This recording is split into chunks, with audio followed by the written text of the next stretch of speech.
बिन मांगे मोती मिले, मांगे मिले न भीख। साझा कर रही हैं विश्व शांति दर्शन पर कहानियां अनोखी सीख। गागर में भर गया है सागर, कर रहा है मन उजागर। उन्मुक्त हुआ है कहानियों का महासागर। बस एक ही गोता काफी है, होगी जीवन रूपी नैया पार। मिलेगी सीख अनोखी, हो जाएगा बेड़ा पार।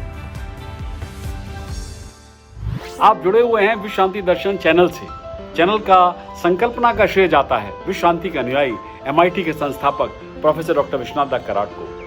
डॉक्टर विश्वनाथ कराड विगत 4 दशकों से विश्व में शांति की संस्कृति की स्थापना के लिए कार्यरत हैं। उन्होंने अपना ये कार्य जाति, पंथ, नस्ल, धर्म और राष्ट्रों की सीमाओं से परे जाकर किया है। चैनल का मुख्य उद्देश्य शिक्षा के माध्यम से शांति का संदेश फैलाना है। आज की कहानी आप में से अधिकांश लोगों ने जरूर सुनी होगी। कहानी का नाम है अंधेर नगरी, चौपट राजा, टकासेर भाजी, टकासेर खाजा। खाजा दरअसल एक प्रकार की मिठाई है। प्राचीन समय की बात है, एक नदी के तट पर एक संत अपने शिष्य के साथ रहते थे।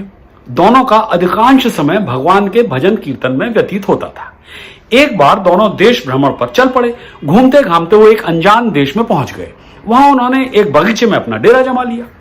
गुरुजी ने शिष्य दयाशंकर को 1 टका यानी 1 रुपया देकर कहा, बेटा बाजार जाकर कुछ सब्जी भाजी ले आओ।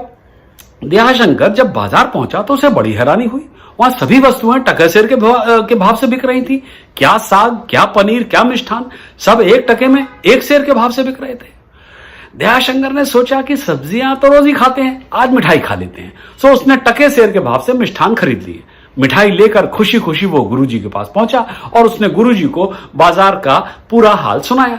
गुरुजी ध्यान मग्न होकर कुछ सोचकर बोले, बेटा जितना जल्दी हो सके हमें ये नगर और देश त्याग देना चाहिए। शिष्य दयाशंकर, ये अंधेर नगरी है और यहाँ का राजा महाचौपट है। यहाँ रहने से कभी भी हमारी जान को खतरा हो सकता है और हमें न्याय भी नहीं मिलेगा। परंतु शिष्य को गुरुजी का यह सुझाव बिल्कुल पसंद नहीं आ रहा था, क्योंकि उसे यहाँ सभी महंगे महंगे खाद्य पदार्थ, मिष्ठान आदि सस्ते में मिल रहे थे। वो यहाँ कुछ और दिन रहना चाहता था। गुरुजी को शिष्य के व्यवहार पर हंसी आ गई। गुरुजी ने कहा, ठीक है बेटा, तुम यहाँ कुछ दिन और ठहरो और मिष्ठान आदि खा लो, और अगर कोई संकट आए तो मुझे याद कर लेना। यह कहकर गुरुजी वहां से निकल पड़े। अब दयाशंकर रोज प्रातः भिक्षाटन को निकलता और भिक्षा में जो 1-2 रुपए मिलते उनसे अच्छी स्वादिष्ट मिठाइयां खरीद कर खाता। इस प्रकार कई मास गुजर गए। एक दिन राजा का दरबार चल रहा था। अचानक मनसुख नाम का एक दुकानदार रोता हुआ वहां आया। राजा ने पूछा, क्या हुआ, क्यों रो रहे हो? मनसुख ने कहा, हे राजन, मेरी बकरी कल्लू बनिया की दीवार में दबकर मर गई। राजा ने कहा, तो तू मेरे पास क्यों आया? मनसुख ने हाथ जोड़कर कहा, महाराज मुझे न्याय चाहिए, कल्लू बनिया को सजा मिलनी ही चाहिए। राजा ने सिपाहियों से कहा कि वे कल्लू बनिया को फौरन लेकर आए। कल्लू बनिया ने कहा कि नाना मिस्त्री ने दीवार बनाई थी महाराज, उसने दीवार को ठीक से नहीं बनाया, यह उसकी गलती है। अब राजा के सिपाही नाना मिस्त्री को बंदी बनाकर दरबार में ले आए। नाना मिस्त्री जोर जोर से रोने लगा और कहने लगा कि यह उसकी गलती नहीं है, दरअसल मल्लू मजदूर ने दीवार की मिट्टी में बहुत सारा पानी डाला। राजा का क्रोध बढ़ता ही गया। उसने तुरंत सैनिकों को मल्लू मजदूर को पकड़कर लाने को कहा, जिसने दीवार की मिट्टी में अधिक पानी डाल दिया था। मल्लू ने अपनी सफाई में कहा, महाराज सेनापति ने मेरा छोटा बर्तन ले लिया था, इसलिए मुझे एक बड़े बर्तन से पानी डालना पड़ा, इसलिए पानी ज्यादा हो गया, इसमें मेरी क्या गलती है? राजा का क्रोध अब तो फूट पड़ा। उसने सेनापति से दरबार में पूछा कि उसने कल्लू का छोटा बर्तन क्यों ले लिया था। सेनापति कुछ कह नहीं पाया तो राजा ने कहा कि तुम दोषी हो। अब तक मूर्ख राजा को अपराधी मिल गया था, अब देरी करना उचित नहीं होगा। इसलिए आनंद फानंद में सेनापति को राजा ने फांसी की सजा सुना दी। सेनापति बहुत मोटा था। जब सैनिकों ने सेनापति को फांसी के तख्त पर लटकाया तो फंदा टूट गया। जब 4-5 बार फंदा टूट गया तो सिपाहियों ने राजा को सारा हाल बताया। मूर्ख राजा ने अपने मूर्ख मंत्रियों से सलाह ली। मूर्ख मंत्रियों ने कहा, हमें किसी भी तरह एक हल्के व्यक्ति को दंड देना ही होगा, तभी न्याय होगा महाराज। अब एक हल्के इंसान की तलाश में राजा के सैनिक दौड़ पड़े और ढूंढ ढांढ कर शिष्य दयाशंकर को पकड़कर ले आए। राजा ने कहा, यह साधु वजन में हल्का लटकाने लायक है। पर फांसी देने से पहले राजा ने दयाशंकर से उसकी अंतिम इच्छा पूछी। दयाशंकर ने अपने गुरु से मिलने की इच्छा जताई। गुरु को बुलाया गया। गुरु अपनी पोथी लेकर अपने शिष्य के पास आए। गुरु ने पोथी से कुछ देखकर बताया, आज तो बहुत शुभ मुहूर्त है, आज के दिन जो मरेगा वो स्वर्ग का राजा होगा, स्वर्ग का सुख भोगेगा।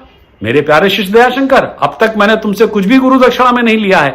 आज मैं तुमसे यह गुरु दक्षिणा चाहता हूं कि तुम मुझे स्वर्ग का राजा बनने का अवसर दो और फांसी पर मुझे चढ़ने दो। गुरु से ऐसा सुनकर शिष्य ने कहा, गुरुजी दक्षिणा में आप कुछ और ले लीजिए, लेकिन मैं स्वर्ग के सुख से वंचित नहीं होना चाहता। गुरु और शिष्य के बीच बहस को सुनकर राजा ने दोनों को अपने निकट बुलाया और बहस का कारण पूछा। गुरु के मुख से जब राजा ने सुना कि आज मरने वाले को स्वर्ग का राज मिलेगा तो वो चौंक गया। राजा सोचने लगा, जल्लाद मेरा, फांसी का फंदा मेरा और स्वर्ग जाने के चक्कर में गुरु और ये चले। ऐसा कहकर वो खुद फांसी के फंदे पर चढ़ गया। अब अंधेर नगरी का चौपट राजा सदा के लिए समाप्त हो गया।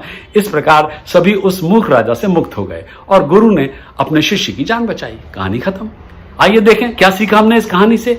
यही कि मूर्खता एक अभिशाप है। हमें अपने गुरुओं के विचार को महत्व देना चाहिए, सदैव जिम्मेदारी लेने के लिए तैयार रहें और संकट में भी अपना धैर्य न खोएं। अगली बार एक और नई कहानी ऐसे ही अनोखे अंदाज में।